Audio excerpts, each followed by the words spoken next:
So mostly, I think being religious, not like that specifically Islam, but I think religion, it answers a lot of things, like a lot of questions that we might not know if we don't have Islam, and not like if we don't have religion. For example, where will we go when we're dead? So basically, those things, questions we won't be able to answer if we don't have the concept of religion. It will just leave people wondering, like, what am I going to do? What will happen? Having a religion gives us a purpose of why we are living this life. You think about, what am I going to do after this? Why am I doing good? Why am I just doing good because it's encouraged? But what will happen to me after this? If I die, will all my good deeds be wasted? If you have a religion, for example, Islam, that question is already answered. After you die, and if your good deeds are sufficient enough, you will enter Jannah, where Allah will promise you eternal peace and happiness, and you can get whatever you want. So it just answers questions that you might not find if you don't have one, like Sophia said. Yeah, I agree. Like, if you don't have a religion, if you're not in a religion but you do good deeds, then like it's gonna be worth us doing the good deeds, and you feel like, eh, are my good deeds are gonna be wasted if I do this? Why am I even doing this? I'm wasting my time. So religion helps you like know that your good deeds are actually giving you like a good outcome in the end. Yeah, it's like giving you like a purpose. So having a religion basically giving us purpose. So now let's talk about why Islam is the religion of purpose. Of purpose. What do I mean? Basically, why do you feel like having a religion like Islam is important for us? Just now you said having a religion is important, right? So how about Islam? What does Islam basically teaches us? In my opinion, Islam is a religion that has like never changed in basic belief since the start, which is believing in one God, which is Allah, and it's never changed from the start. So you know that you're doing all this for Allah and not to anybody else, unlike in different religions with multiple gods. So in the context, you're trying to say that believing in Islam is basically to believe that Allah is the one God, right? But why there are still some other religions that they choose to believe that they are other gods? They choose to believe the other books before that and not believing in Islam in the right way. I think it's mostly because these sort of like other religions, right?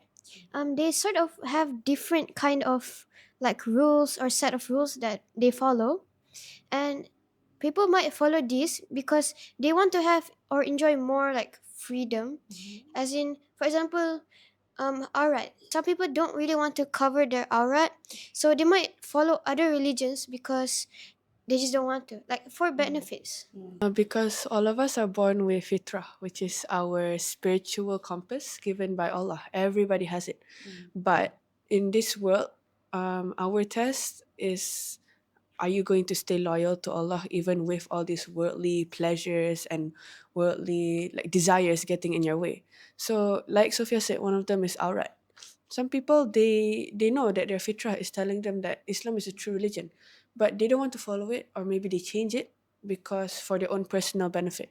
Because for example, your hair is beautiful, you want to show your hair in Islam. It's normal. Everybody wants to have that praise, wants to feel beautiful. So some people, they just don't want to follow Islam for their own benefit and their own pleasure. That it's clear when you say Islam teaches you a lot, right?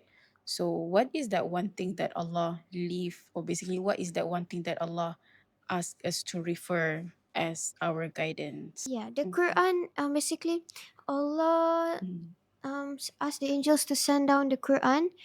So it's basically like a guidance. It has never been changed, like Rauf said. It's never been changed since many years.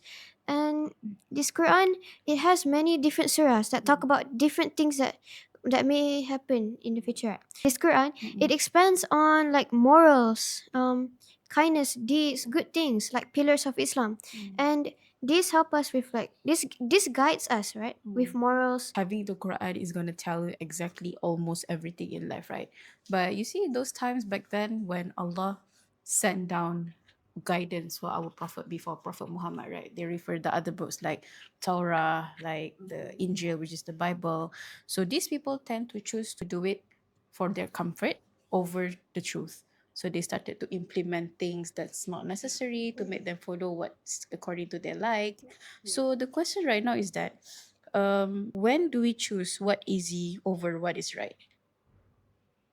For a lot of people, especially if you're like not born into Islam and you're not taught what the Quran teaches us from a young age, they might their fitrah is already covered because they're influenced by other religions, like maybe they were born into that, so they feel like it's the true one.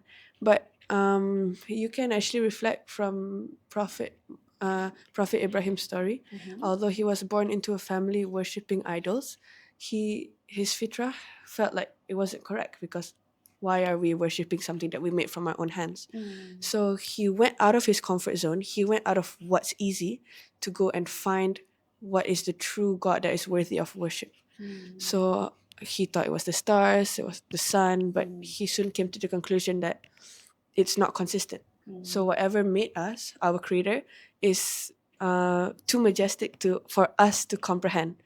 So Islam is all about changing yourself to follow the Quran because you know that that is what's right. So it's not always easy. Allah will give us challenges. Allah will test us. So our job is to overcome them and always come back to Allah. So before we about to conclude, okay, now that we understand that the Quran is the clear proof, and we know that whatever is mentioned in the Quran, that is basically the findings that the Prophet before us basically seek for what is the right way to worship Allah, right? And Allah already provide every single detail in there, and nothing can compare. Is there any other books better than the Quran?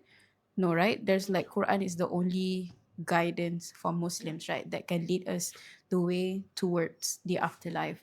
So right now, if you can share like to the people out there, sometimes they have like struggles of getting firm with the religion. Sometimes it's normal for them to feel like, I don't know, I don't feel like praying today. Maybe I just want to take a break. Maybe they're not fully feel like praying is a part of their religious thing. So, how would you like to share it with the people out there who is struggling or perhaps having the struggles of keeping firm with their religion with the modern days nowadays? It's more about how consistent you are in doing these things.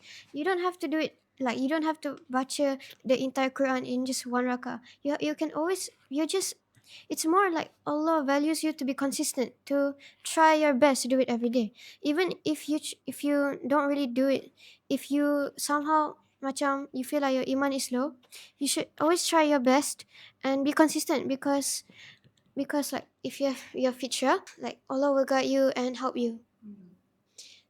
And like Allah knows what's best for us. So anyhow we try our best, Allah will still help us through and give what He thinks is best for us, or especially when we choose to believe and seek the right path.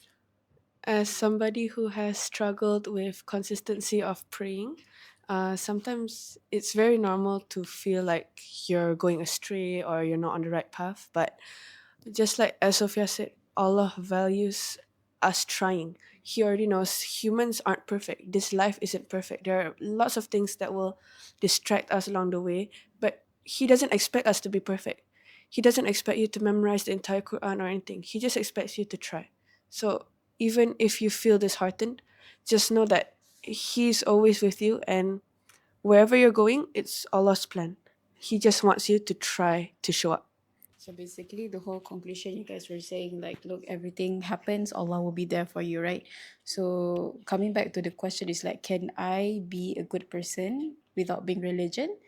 The answer is You can. It's just you won't go to Jannah. okay. So the context that you still need the religion because the religion is your guidance for you to go to Jannah. You can still do good, Like if you are not a Muslim, you can do your life being doing good, but having the Quran, having Allah as your main guidance, we're gonna be definitely something that is completing everything for you. So that's gonna help you to move forward to Jannah.